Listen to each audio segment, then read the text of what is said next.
Sakit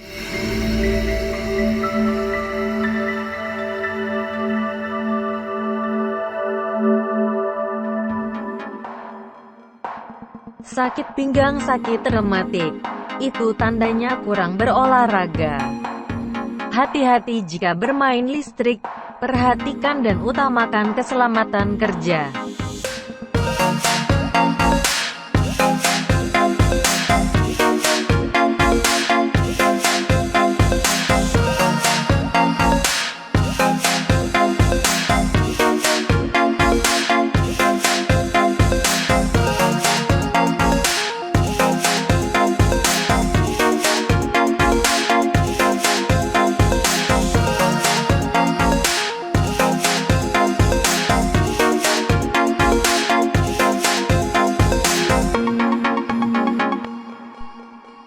Assalamualaikum warahmatullahi wabarakatuh.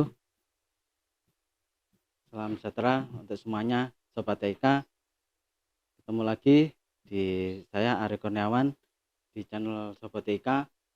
Sekarang kita masuk ke materi pertama tentang kelistrikan. Jadi ini karena materi pertama tentang kelistrikan, saya akan membahas tentang bahan dan alat listrik. Belum masuk ke elektronika.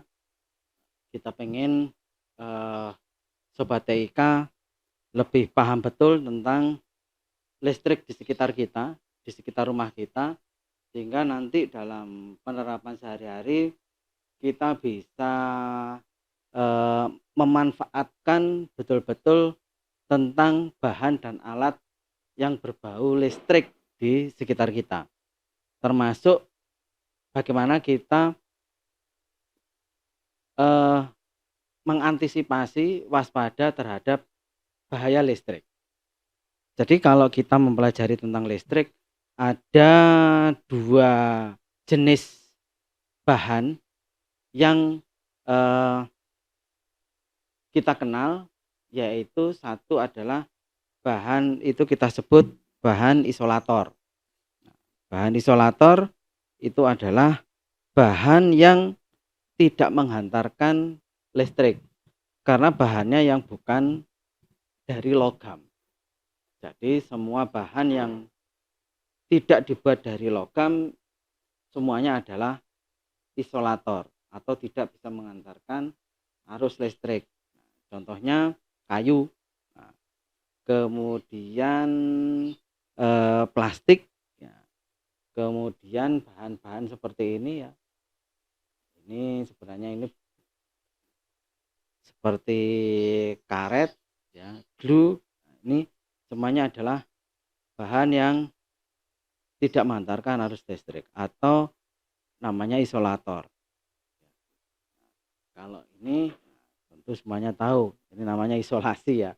Jadi isolasi ini memang digunakan untuk menutup, mengisolasi nanti kalau kita ingin menyambung listrik atau ada terminal yang terbuka dan sekiranya membahayakan bisa ditutup dengan isolasi atau namanya adalah isolation tape karena berbentuk pita makanya disebut tape. Kemudian yang satu adalah bahan konduktor. Nah, bahan konduktor ini adalah bahan yang bisa menghantarkan arus listrik, artinya energi listrik bisa melewati bahan-bahan yang bersifat konduktor. Nah, bahan-bahan ini biasanya memang melekat pada berjenis logam. Ya, semua logam bisa menghantarkan listrik, meskipun masing-masing logam punya tingkat konduktivitas yang beda-beda. Misalnya ada seng, itu juga logam, bisa menghantarkan listrik. Emas itu juga bisa menghantar listrik. Justru emas inilah adalah logam yang tingkat menghantar listriknya sangat tinggi. Makanya perangkat-perangkat yang alat-alat elektronik yang membutuhkan daya hantar tinggi seperti di dalam prosesor, kemudian kabel-kabel audio yang menginginkan resistannya itu sangat rendah, memanfaatkan emas. Tapi kalau untuk sekedar untuk menyalakan lampu dan sebagainya menggunakan kabel atau bahan konduktor yang biasa. Ya. Sebenarnya untuk mencoba sangat mudah. Nah, contohnya begini.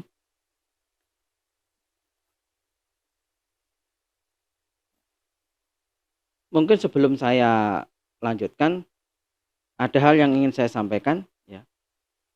Sebelum kita bekerja dengan listrik, satu hal yang perlu kita cermati adalah hal keselamatan dan kesehatan kerja.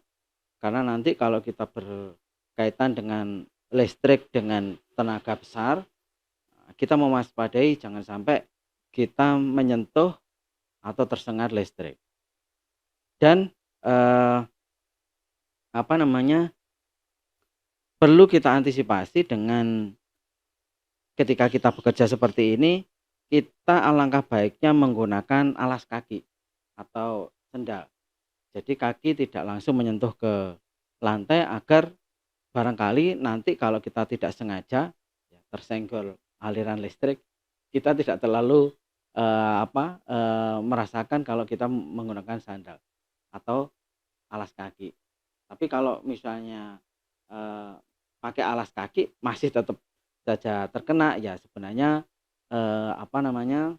tidak terlalu besar jika kita tidak menggunakan alas kaki. Nah, saya juga sudah menggunakan alas kaki.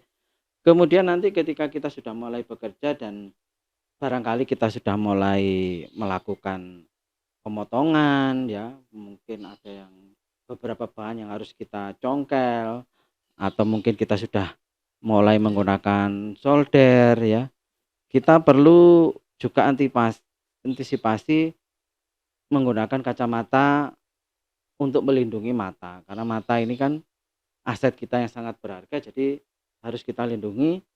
Silahkan menggunakan kacamata apapun. Saya menggunakan kacamata yang sangat murah, menggunakan ini dari plastik, ya bukan dari kaca, justru yang plastik ini yang bagus.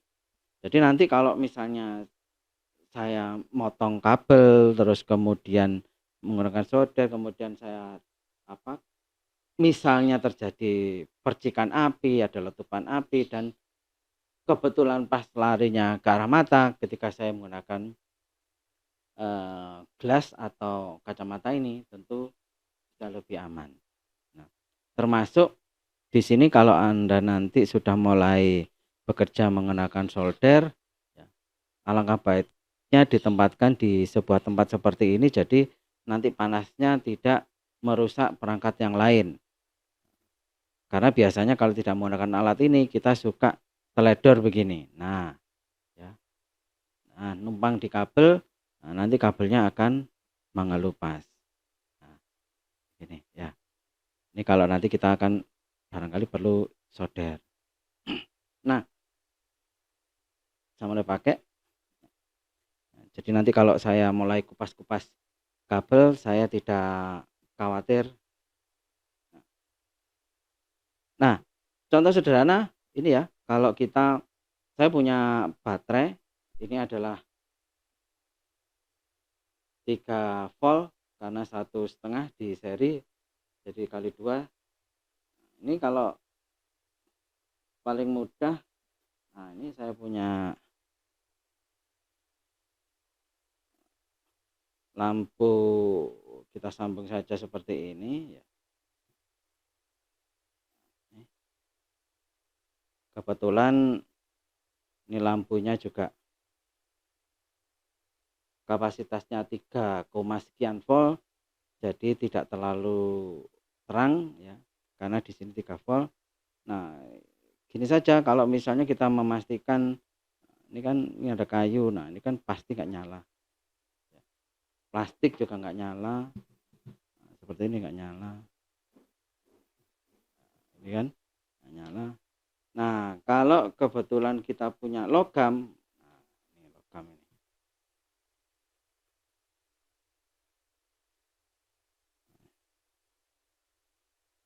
Nah, saya pakai pinset ini, pakai logam. Kemudian, nah ini saya punya. Tentu semuanya bisa lihat ya, pernah lihat barang-barang ini. Ini juga dari Galvalum. Nah, Ini nyala ya, nyala. Ini dari galvalum. Nah, ini juga dari galvalum. Nah, ini juga nyala, jadi bisa mengantarkan arus listrik. Nah, ini yang saya sebut tadi ya, saya sudah sampaikan bahwa kenapa kita untuk bekerja dengan listrik kita perlu mewaspadai bahan-bahan seperti ini, karena banyak kasus ya, bisa kita lihat barang ini kan sebenarnya biasanya digunakan untuk bahan bangunan yang ada di rumah ya, untuk atap rumah, biasanya untuk menyangga genting, menyangga plafon itu ya. Saat ini kan banyak orang mengganti yang dulu membuat kerangka atap ya, kerangka atap itu dari kayu, kemudian kerangka plafon juga dari kayu, itu kan sifatnya isolator ya. Tidak ada tidak bisa mengantarkan arus listrik. Jadi ketika orang memasang kabel listrik, misalnya kabel listrik yang di atap rumah itu kayak gini nih, kalau ini nanti misalnya ya kita gunakan untuk instalasi jaringan di rumah untuk menyalakan lampu dan semuanya, itu kan menggunakan kabel yang seperti ini. Nah, ketika ini katakanlah terluka ya, atau memang tidak dibungkus dengan paralon yang 5/8 yang untuk listrik, itu tidak dilindungi lagi. Nah, dan ini misalnya suatu saat katakanlah dimakan oleh tikus sehingga tembaga yang ada di dalamnya itu terkelupas. Nah, kalau bahannya terbuat dari kayu, tentu masih aman karena tidak menghantarkan arus listrik. Nah, bagaimana jadinya kalau misalnya bahan di plafon itu ya terbuat dari besi begini, kemudian orang dengan enaknya misalnya meletakkan listrik di atasnya begini ini ya, tanpa ada pelindung paralon lagi, terus kemudian entah ini lecet karena kena ujungnya ini terus bocor, atau mungkin dimakan tikus terus bocor, nempel di besi ini. Nah, apa jadinya jika seluruh kerangka rumah di atas itu teraliri listrik PLN atau listrik induk yang besarnya 220 volt misalnya, itu sangat membahayakan sekali dan memang bisa fatal, bisa mengakibatkan kematian ya. Apalagi misalnya kerangkanya ini sudah kena listrik, atapnya dari seng galvalum juga. Nah, itu otomatis atap seluruh rumah itu akan membahayakan karena semuanya teraliri listrik. Nah, coba kita lihat berita-berita yang mengakibatkan kematian gara-gara kelalaian orang dengan aliran listrik.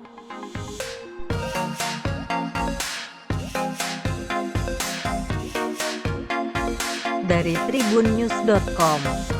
Teknisi AC tewas kesetrum, polisi terpaksa bobol plafon rumah.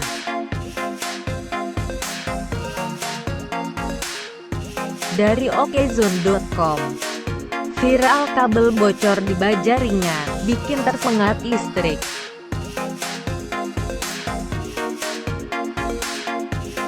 Dari Tribun News Batam. Viral di Batam, pria tewas kesetrum listrik di Bajaringan.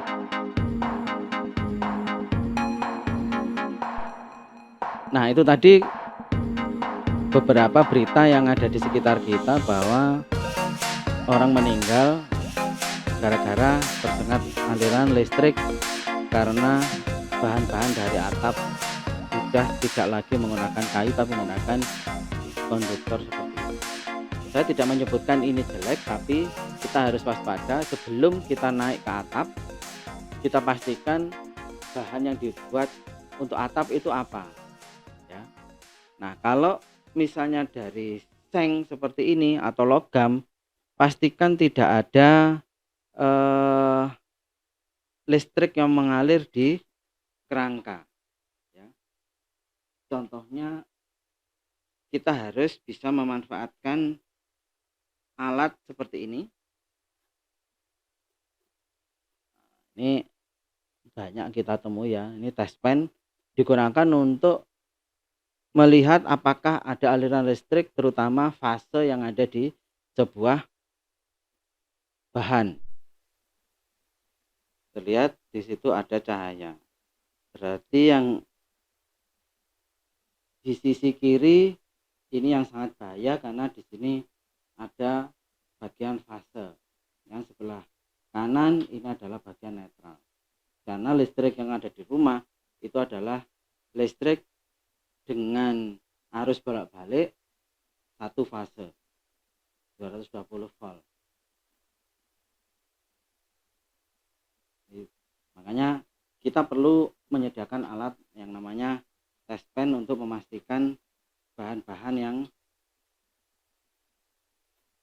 terkena aliran listrik ya, untuk ngecek seperti ini.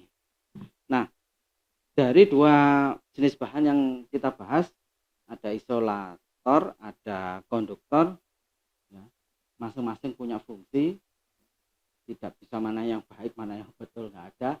Jadi memang masing-masing punya fungsi. Akhirnya orang menciptakan sebuah kabel yang isinya adalah sebuah konduktor, dan untuk melindunginya itu dibungkus dengan isolator seperti ini. Kalau ini kan kabel ya. Kita coba. Di sini ada kabel dari tembaga.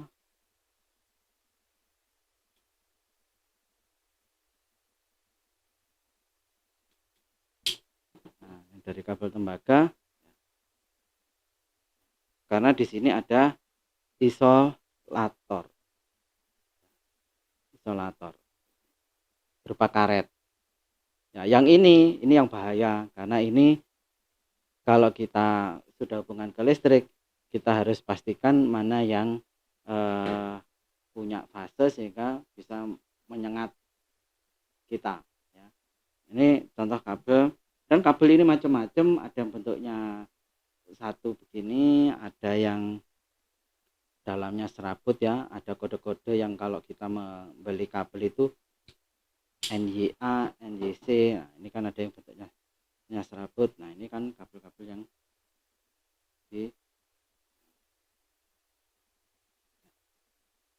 kemudian ada kabel yang seperti ini,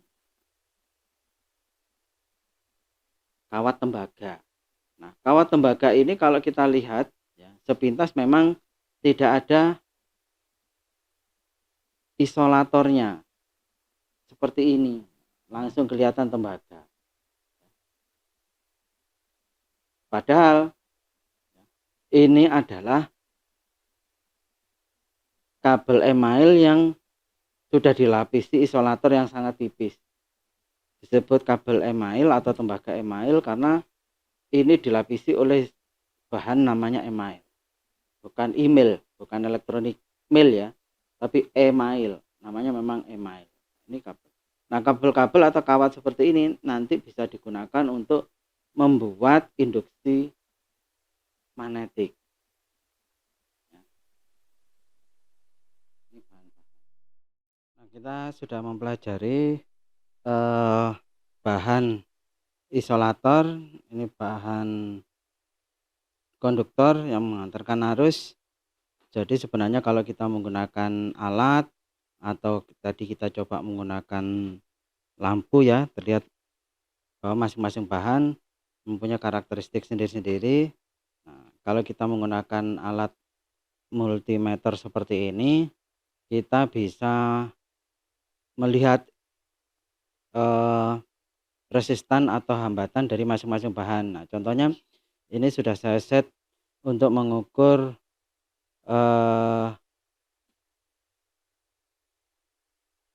resistan dari masing-masing bahan ya, kita sudah set di R kali 1.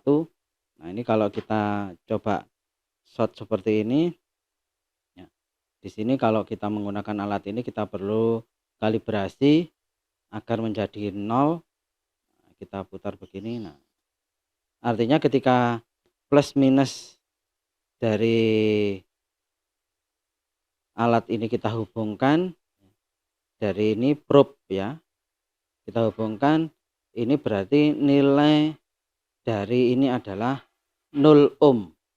Berarti tidak ada hambatan sama sekali. Artinya bisa mengantarkan listrik. Nah, contohnya ini saya punya paku. Kalau kita begini, nah paku kita, nah, di situ 0 ohm. Berarti ini sifatnya adalah konduktif atau sebagai konduktor, bisa mengantarkan arus. Nah, kalau kayu seperti ini pasti tidak akan, nah ya. Artinya di sini kalau jarum tidak bergerak berarti ini tidak ada hubungan secara elektrik. Jadi di situ adalah unlimited, berarti tidak terhingga, tidak ada hambatan sama sekali. Ya, ini coba sekarang kita lihat.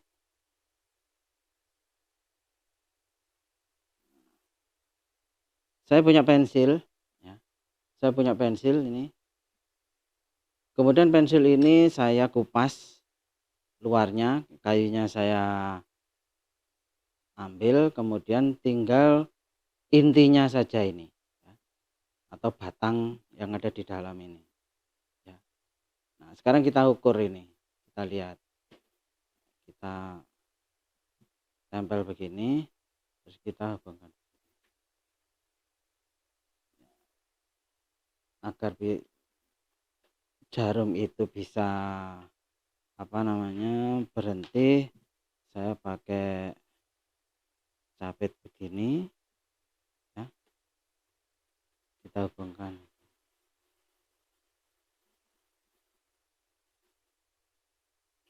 Ya, sekarang kita baca di sini, ya, ini adalah kali 1. Jarum itu menunjukkan angka, kalau ini 0, 2, 5, 10, di sini 15, berarti di sini ada 12,5 ya. Jadi pas separuh ini. Jadi nilai dari hambatan atau resistan dari bahan pensil ini itu adalah 12,5 ohm. 12,5 ohm. Nah, inilah yang disebut bahan semikonduktor. Ya. Jadi konduktor tidak, isolator tidak. Jadi di antara dua bahan ini, ya. Jadi ini namanya semikonduktor. Nah, sekarang perhatikan di sini. Ini kalau panjangnya sekian kita taruh sini. Ini kita dekatkan coba. Ya, 12,5. Sekarang kita geser ke separuh. Ya. Bisa kita lihat di situ semakin turun. Jadi 7 ohm. Ya. Di sini 7 ohm. Karena ini semakin dekat. Nah, kita semakin dekatkan lagi. Misalnya segini. Nah, kira-kira 3 atau 4 ohm, ya, 3,75 ohm nih. Jadi dengan menggerakkan ini sebenarnya kita mendapatkan berbagai bentuk atau berbagai nilai dari sebuah resistansi karbon atau pensil yang ada di inti dari pensil ini. Karena pensil ini kan terbuat dari karbon, jadi memang karbon inilah salah satu bahan dasar dari yang disebut resistor atau tahanan. Nah, kalau kita nanti menggunakan komponen elektronika akan ketemu dengan tahanan seperti ini. Ya. Jadi berikutnya kan kita nggak perlu menggunakan tahanan menggunakan karbon pensil. Cuman ini saya tadi menunjukkan bahwa di sekitar kita itu ada bahan yang sifatnya semikonduktor. Nah, ini saya tunjukkan salah satunya adalah inti dari pensil, karena pensil itu memang terbuat dari karbon, mempunyai nilai resistan. Nah, nah, di dalam elektronika itu ada alat yang konsepnya sama seperti karbon ini, yaitu sebuah potensiometer seperti ini. Di sini potensiometer tertulis 5K, 5 kilo. Jadi kalau ini kita ukur begini, ya, sama ya, ini begini. Jadi ujung paling kiri itu adalah paling ini, yang kanan itu di sini. Baru yang tengah ini yang nanti ketika kita putar, nah, itu sama dengan menggeser tadi. Jadi kan sama kalau kita misalnya punya, kemudian yang merah kita hubungkan di tengah atau di sini. Di tengah. Nah, seperti ini. Nah, ya. Jadi ini bisa kita putar. Nah, ya setelah kita putar di situ nilai resistannya berubah. Ya. 5K ini dari mana? Nah, kita bisa merubah ukuran dari skala di sini. Ya, 5K ini kan 5.000. Kalau di sini kali 1, di sini nggak bisa terbaca. Caranya bisa kita kalibrasi lagi. Begini. Kita ubah ke 100 kali 100. Kita nolkan. Ya. Sekarang kita kembalikan lagi di sini. Ini 0, paling mentok, paling gitu. Nah, ketika kita putar, nah kita putar, ya, posisi maksimal terlihat di sini menuju ke 45 kali 100. Ya, jadi 45 kali 100 jadi 4.500, mendekati 50, sesuai dengan di sini tertulis 5K, maksimalnya 5K. Nah, ini potensiometer. Di dalamnya ini sebenarnya ada bahan yang terbuat dari karbon seperti ini, tapi dibuat melingkar. Jadi yang kita gerakkan itu yang di kaki tengah ini. Ke kiri berarti dia nyambung dengan ini 0. Kita ke kanan. Ini kalau kita terapkan pada sebuah rangkaian sederhana, kita misalnya tadi punya lampu ini ya, kita punya lampu, di sini kita punya lampu, kita hubungkan, karena ini lampu adalah lampu pijar biasa, tidak ada kutub positif negatif, jadi terbalik, tidak ada masalah. Kita beginikan saja ya, tidak perlu kita solder. Kemudian di sini kita gunakan capit lagi.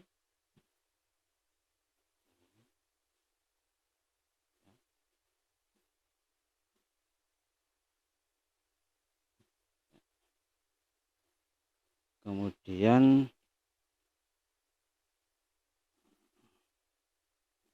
bebas saja ini begini. Baru ini kita hubungkan sisi tengah dan samping.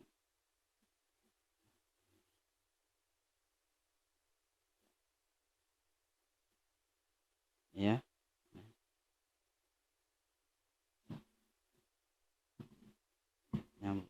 Lampunya. Baru kita geser, dia langsung mati karena memang voltasenya rendah ya, 3 volt, sementara ini resistannya 5.000 ohm. Jadi ketika baru kita geser, tegangan yang masuk ke lampu sudah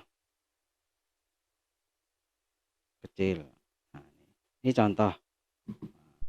Jadi nanti di dalam elektronika kita akan melibatkan 3 bahan ini, ada isolator, ada semikonduktor, ada konduktor. Nah, untuk menentukan ini kita perlu alat yang namanya multimeter seperti ini atau avometer. Nah, di sini ada beberapa komponen yang sifatnya adalah semikonduktor yang nanti berikutnya kita sebut komponen elektronika yang kita gunakan di berbagai alat.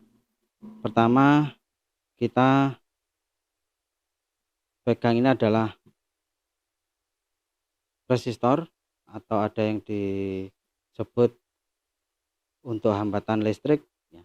Kalau kita ukur di sini, meskipun kita bisa baca di situ ada cincin warna, kita ukur saja dengan alat ini. Kalau kita alat ini tidak bergerak, kita perlu perbesar pengalinya. Nah, di sini ya. Kalau kita sudah mendapatkan 0, nggak perlu kita kalibrasi. Di situ ada R100. Di sini tertulis 10 ya. Jadi jarum ini menunjuk angka 10, berarti 10 kali 100.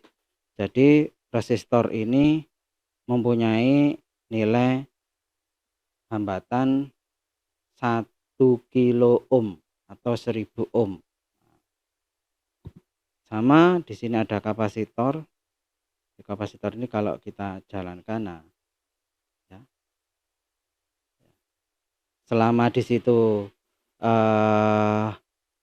jarum ini naik bergerak ke atas, nah terus kemudian ini karena di sini menyimpan tegangan karena fungsinya sebagai kapasitor. Kemudian ini ada transformator, di sini ada kumparan, lilitan.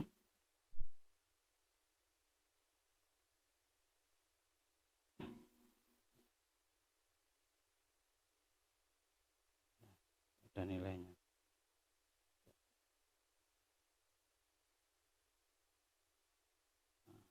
Nilainya tidak sampai 0, berarti ini mempunyai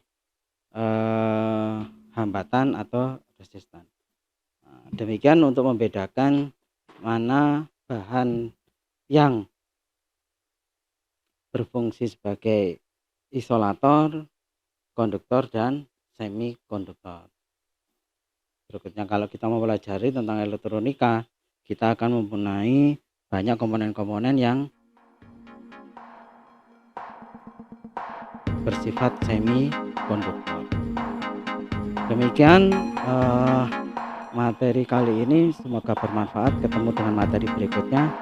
Terima kasih. Wassalamualaikum warahmatullahi wabarakatuh.